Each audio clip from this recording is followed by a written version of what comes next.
Welcome to the Family Editor video presentation. We've already used the Family Editor in many of the modules, like the profiles that we created for the wall reveal using the template Profile Reveal, the wall sweep using the Profile Hosted, and the curtain wall mullions using the Profile Mullion used reference planes, labels, and parameters to customize a wall wrap inside the fixed window family file. You can download additional families on websites like this seek.autodesk.com. You can see here the window family and several others in this list, or at revitcity.com under downloads. There's a whole list of different Revit family files that you can download for free. Several of my students have accumulated files very quickly from websites like these. Families are organized into categories to create elements specific to architectural features. First, think of what category to use and how those elements work within the Revit file. Some of these categories will let you change the category once you start, and some categories are set up to cut when intersecting a view plane. In the Manage tab under Object Styles, you can see which categories will cut under line weight. Notice that the doors will, but the entourage, people, and the furniture will not cut. When you create a new family, there are several family templates to choose from. We've used some of these families, but keep in mind that some are based on whether they're hosted or are part of a ceiling or a wall. Once you use a ceiling-based template, you won't be able to switch it to a wall-based template. Deciding on which template to use is important. You can also open family files. There are several in the Imperial Library that come with Revit and modify these family files, always saving them as a new name and in a different folder structure. Inside this window family, as we said before, elements like windows and doors called inserts or host-based families will be placed into a wall called a host. The wall or host that's included in the family template will not be loaded into the project. Only the geometry, symbolic lines, and reference plane will be loaded.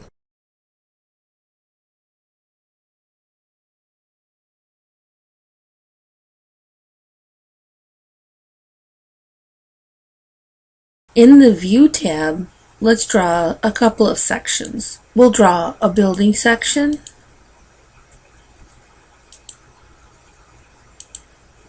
and a wall section.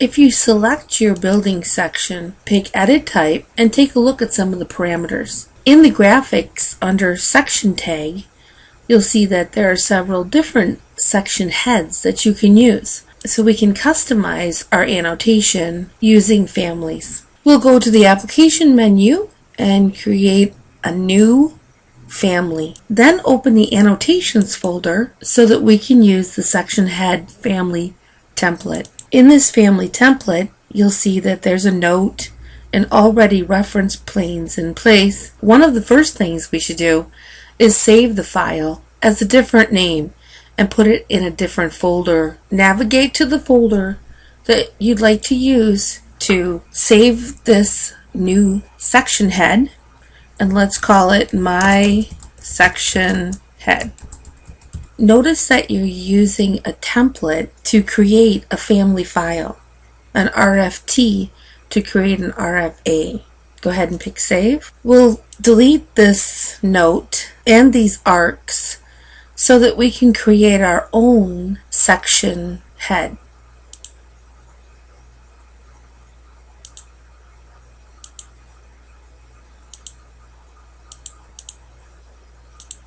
And now I'll need to add a label for my detail number. I can pick Label in the Home tab under the Text panel and then pick here a spot where I think it will be. In the list of category parameters, I'll highlight detail number and then pick this icon, add parameters to label. There's the detail number, pick OK. Then I'll go back to the Home tab and select the label icon again and pick underneath here this triangle to establish a sheet number. Highlight sheet number and then add the parameter and pick OK. And that's the extent of creating a new section head. We can then save it and load it into the Revit file. Now that we have our section head loaded, we'll need to go to the Manage tab and under Additional Settings, go to Section Tags to establish our section head. Under section tags, we have several different types of heads, but we'll need to duplicate these in order to establish our own parameter. So pick the duplicate button and let's call this My Section Tag and pick OK. For the My Section Tag, under section head, we can now change this section head to your section head, My Section Head.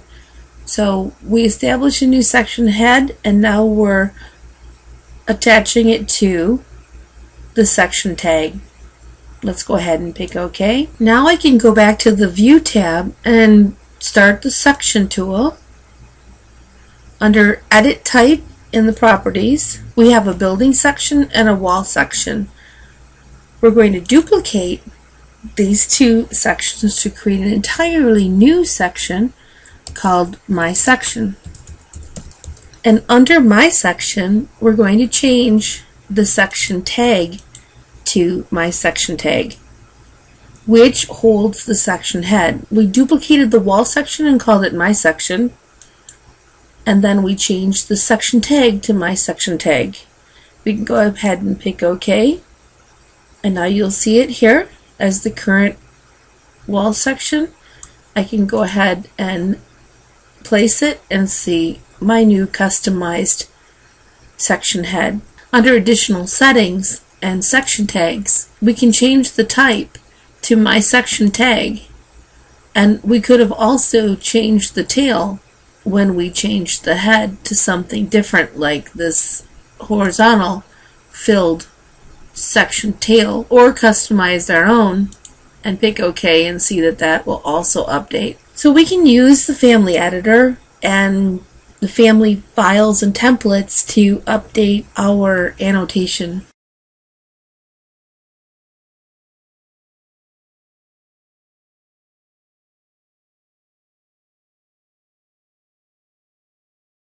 Let's take a look now at creating another custom family.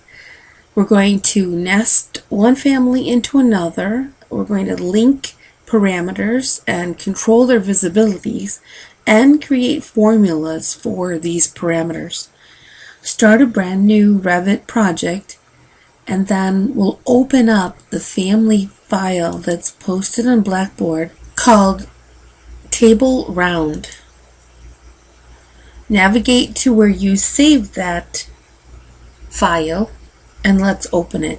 We opened the file called Table Round. Now we're going to load another family file into this one.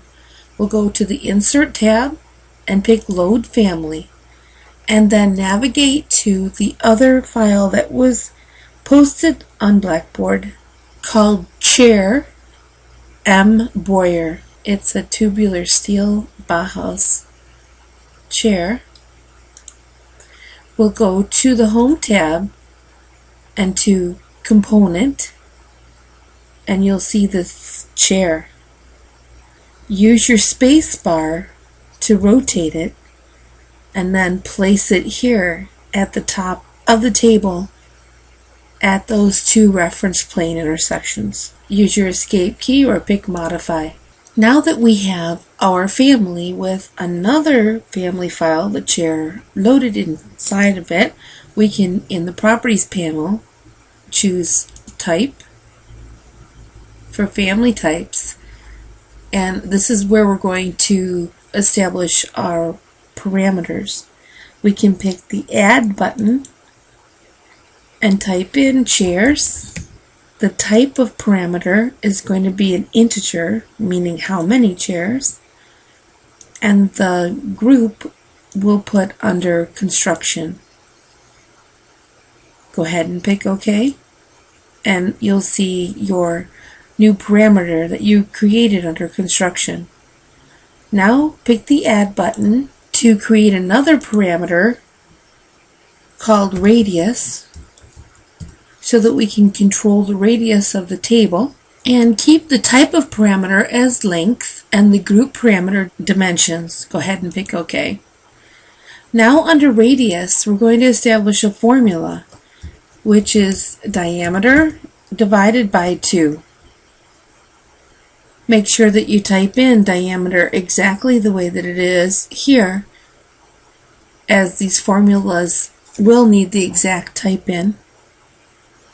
Also, for the chairs, we're going to create a formula that is diameter times, which is asterisk, 3.14, which is really pi, divided by 2 foot 6 inches, which is the radius of the table. The diameter times pi is the circumference of the circle, divided by the radius, which will help us to establish how many chairs that will be placed around this table. We'll go ahead and pick OK, and then select the chair so that we can use the Array tool in the modified panel. We can pick Array and then pick in front of radial, the number is 3, and last, and then hold your left mouse button down on this center rotation point and drag your mouse down to the corner, changing that base point for the polar array to the center of the table.